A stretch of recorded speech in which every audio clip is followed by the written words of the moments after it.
एक समय था जब सचिन तेंदुलकर, वीरेंद्र सहवाग, वीवीएस लक्ष्मण और राहुल द्रविड़ जैसे प्लेयर होते थे तो इंडिया टीम टेस्ट में एक ऐसी टीम जानी जाती थी जिससे लगता था कि हाँ कोई टीम है जो कि जिसके पास कलात्मक प्लेयर्स हैं।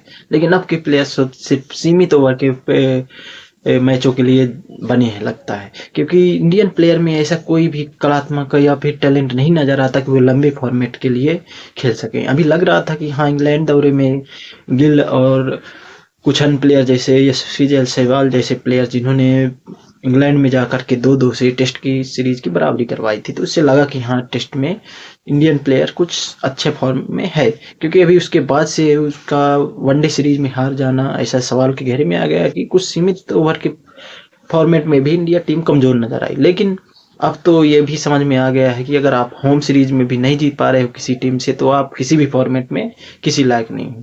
तो अब इसे किसका जिम्मेदार मान जाए? आपका कप्तान तो पहले ही अपनी गर्दन की चोट लेकर के बाहर हो चुका है इस सीरीज से, यहाँ तक कि वो वनडे सीरीज से भी बाहर हो चुका है। तो अब किसको दोषी माना जाए इसके लिए? गौतम गंभीर को? जी हाँ, गौतम गंभीर को बिल्कुल दोषी माना जाना चाहिए, क्योंकि गौतम गंभीर की जिस तरह से कोचिंग हो रही है उससे तो ये लग रहा है कि इंडिया टीम का बंटाधार हो रहा है। और उनके द्वारा जिस तरह की कोचिंग या फिर कहा जाए तो सीख दे जा रही प्लेयर्स को, तो उससे तो ये नहीं लगता कि इंडिया टीम टेस्ट में कभी उभर पाएगी या फिर आगे भी उभर पाएगी। उनके द्वारा दिए जाना वाली कोचिंग तो लगता है प्लेयर्स को डुबो ही देगी। क्योंकि अभी तक फिलहाल इंडिया टीम जो रिकॉर्ड से गुजर रही है, तो उस ये नहीं लगता कि वो विश्व चैंपियनशिप के इस बार फाइनल में पहुंच पाएगी।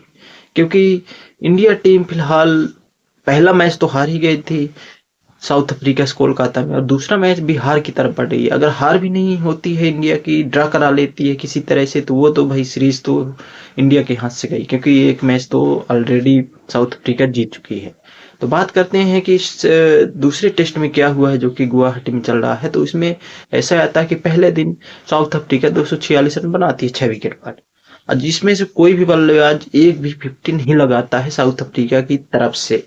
यानी 246 रन पर 6 विकेट होने तक कोई भी साउथ अफ्रीका का बल्लेबाज 50 भी नहीं लगा पाता है। लेकिन उसके बाद आते हैं 7वें नंबर पर सेलुरन मथुसन, और उनके द्वारा शतक बनाया जाता है इंडिया के खिलाफ।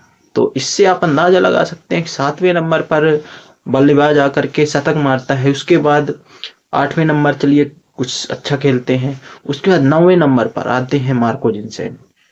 ऐसी गजब की फुड़ाई होती है, ऐसी गजब की फुड़ाई होती है इंडियन बॉलर्स की, तो कुछ बात ही करना ही बुरा है। क्योंकि उस फॉर्मेट में वो आके टेस्ट फॉर्मेट में आकर के 7 छक्के लगा देते हैं, मतलब टेस्ट फॉर्मेट को भी वो एक सीमित फॉर्मेट का खेल बना देते हैं। और गेंदबाजी में मोहम्मद सिराज, जसप्रीत जसप्रीत बुमराह जैसे गेंदबाज रहते हैं। तो इससे आप अंदाजा लगा सकते हैं कि क्या हाल चल रहा है अपनी इंडिया टीम का, किस तरह की कोचिंग स्टाफ है, किस तरह की गेंदबाजी, और क्या कहें फील्डिंग भी तो है ही। तो इससे ये नजर आ रहा है कि इंडिया क्रिकेट डूबता हुआ नजर आ रहा है। अगर उसका भविष्य बचाना है तो आप कुछ ना कुछ ये डिसीजन बीसीसीआई को ऐसा लेना होगा जिससे कि उसको बचाया जा सके क्रिकेट को। क्योंकि किसी भी फॉर्मेट में मैं यही दोहराना चाहूंगा कि अभी इंडिया ये एसीसी राइजिंग स्टार्स मेंस में पाकिस्तान से भी हार गई थी, बांग्लादेश से भी सेमीफाइनल हार गई, और इसके पहले तो हर फॉर्मेट में हारी गई। अभी हाल ही में एक इंडिया अंडर 19 अभी कोई भी ऐसी ऐसी टीम बना रही है बीसीसीआई की, अफगानिस्तान से वो हार गई। मतलब बेइज्जती कराने की भी हद होती है। लेकिन इंडियन क्रिकेट वाले पता नहीं क्या ठान के रखे हैं कि इंडियन पब्लिक जितना भी क्रिकेट को चाह रही है उससे भी नजर हटाएंगे। फुटबॉल जैसे अन्य खेल हैं वो तो डूबे हुए हैं इंडिया में। भाई कुछ तो मनोरंजन के अगर साधन बचे हैं उनको तो बचा के रखिए। आप क्रिकेट में भी डुबो दे रहे हैं धीरे धीरे। तो देखते हैं कि क्या होता है। इस टेस्ट को तो हम यही समझ लेंगे कि ये तो हार ही है, क्योंकि आप या तो ड्रा करा सकते हो या तो हार जाओगे, और सीरीज तो आपके हाथ से चली ही गई। तो यही कहूंगा बीसीसीआई से मेरा अनुरोध रहेगा कि आपको क्रिकेट बचाना है तो प्लेयर्स और कोचिंग स्टाफ को थोड़ा सा ध्यान से उन पर ध्यान दिया जाए। क्योंकि आप ऐसी सैलरी दे रहे हो, इतनी मोटी मोटी रकम दे रहे हो, तो वो आईपीएल के लिए नहीं दे रहे हो आप उनको इंटरनेशनल और देश का प्रतिनिधित्व करने के लिए दे रहे हो। अगर वो इस तरह के खेल दिखाते रह गए तो हो सकता है कि इंडियन प्रशंसक भी अब अपना वो दिखा दें और इनसे मुंह मोड़ लें, जैसे कि फुटबॉल जैसे खेलों पर करते हैं। तो बीसीसीआई को इस पर सख्त एक्शन लेने की जरूरत है और अपने खेल कोचिंग स्टाफ को सीख देने की जरूरत है। नहीं हो रहा तो ऐसे कोच को बाहर किया जाए।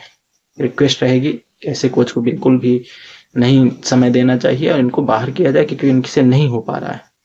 आप कुछ अच्छे कोच लाइए और इनको इंडियन क्रिकेट को बचाइए प्लीज।